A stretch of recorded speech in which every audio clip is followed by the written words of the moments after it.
Netanyahu ने Trump और Iran को झटका भी दिया है, क्योंकि एक बयान दिया गया जहां ईरान और उसके प्रॉक्सी से टकराव अभी भी जारी है। यह बताया गया, क्या कहा, इजराइल की सुरक्षा उसकी ताकत पर निर्भर है।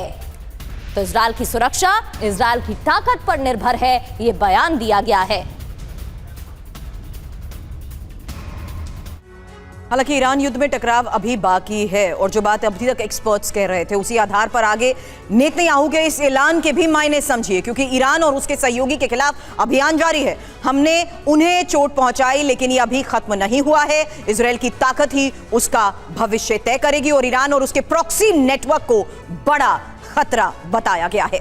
वहीं इजराइल के लिए लंबी रणनीतिक लड़ाई के संकेत दिए हैं। आगे क्या होगा ये भी जान लेते हैं। ईरान समर्थित समूहों पर खुफिया और सैन्य दबाव बढ़ जाएगा। साइबर हमले, सीक्रेट ऑपरेशन, सीमित सैन्य कार्रवाई भी संभव है और अमेरिका, खाड़ी देशों और यूरोपीय शक्तियों की भूमिका भी इस दौरान बढ़ जाएगी। हालांकि ईरान भी प्रॉक्सीज के जरिए क्षेत्रीय जवाबी रणनीति को अपनाएगा। लेबनान, सीरिया, इराक, यमन जैसे मोर्चों पर भी टकराव जारी रहेगा।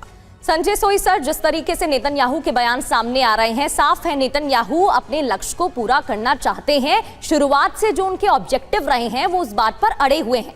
लेकिन क्या अमेरिका वापस जंग में लौटना चाहेगा? क्योंकि अमेरिका की तरफ से तो ये साफ दर्शा दिया गया है कि अमेरिका अब नहीं चाहता है जंग आगे बढ़े। देखिए, हाँ बिल्कुल, इसमें कोई शक नहीं है, क्योंकि इजराइल के ऑब्जेक्टिव्स अलग हैं और उन्हें लग रहा है कि अभी भी उनकी सुरक्षा की गारंटी पूरी तरह से नहीं हुई है। ईरान जब तक प्रॉक्सीज की मदद करता रहेगा, हिजबुल्लाह जिंदा है, हुती जिंदा है, हमास में भी अभी भी जंग चल रही है, और ईरान को अगर जो पैसा मिल रहा है तो क्या उसका इस्तेमाल अपनी डेवलपमेंट के लिए करेगा या इन प्रॉक्सीज को देगा? यही कारण है कि इजराइल अभी भी कंफर्टेबल नहीं है, कि उसको लग रहा है कि मेरी सुरक्षा का मामला अभी तक पूरी तरह से सफल नहीं हुआ। अमेरिका का जो मामला है, अमेरिका के अंदर इस समय बहुत विरोध हो रहा है। अमेरिका में महंगाई बढ़ गई। अमेरिका के लोग कह रहे हैं कि आप जो है दूसरे के पचड़ों में क्यों पड़े, आज हमारा इतना नुकसान हो रहा है इजराइल के चक्कर में, लेकिन हम इजराइल को मदद देते रहें, लेकिन खुद जंग में डायरेक्ट ना इन्वॉल्व हो, जो जैसा कि कैप्टन शाह ने बताया था कि ये अमेरिका की पॉलिसी है।